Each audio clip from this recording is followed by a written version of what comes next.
Clemson University is a public college in the state of South Carolina. Today, it boasts a variety of cultures, ethnicities, races, and sexes, but this wasn't always so. When it was established in 1889 as a militaristic agricultural college, the university only accepted white men.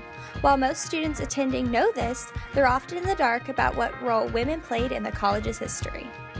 It's no secret that a lot of history is told through the eyes of androcentrism, placing greater importance on men in the past. However, with modern-day liberalism, the reign of the androcentric gaze is slowly fading. Be that as it may, Clemson is slow to contribute to the proper telling of history, one that acknowledges the women of its past. The school doesn't sufficiently convey the historical importance of women, consequently negating a crucial part of its history. The school should make this information more accessible and open it to its students, staff, and community in order to give them a more complete, authentic look into what made Clemson what it is today.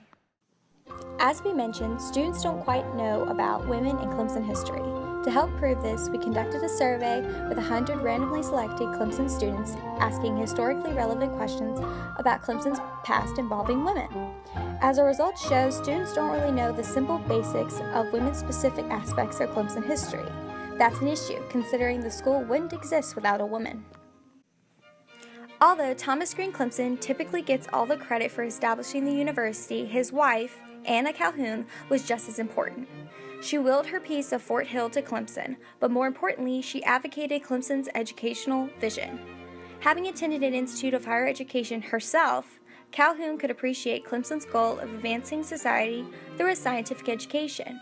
Being the daughter of politically active John C. Calhoun, she was able to utilize her family's political ties to help Clemson establish what would first be known as Clemson Agricultural College.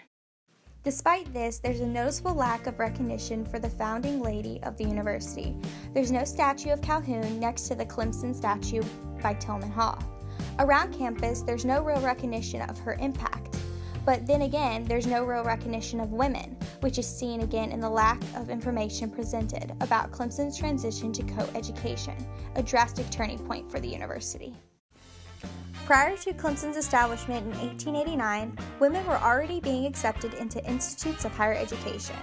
There were women already graduating with degrees in male-dominated fields, such as medicine.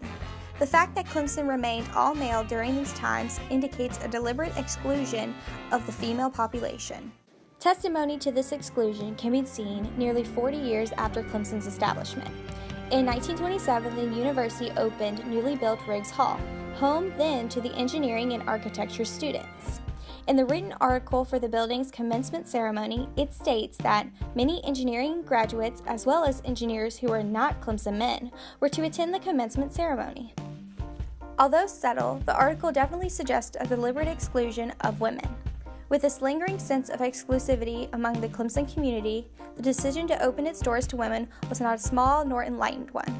In fact, it appeared to be a last resort, a decision of desperation. As most of us know from one history class or another, the United States instated a mandatory draft during the Second World War. This meant that all able men between the ages of 21 and 45 were to register for the draft. For universities such as Clemson, it meant students leaving to fight in the war. Members of faculty were also on military leave.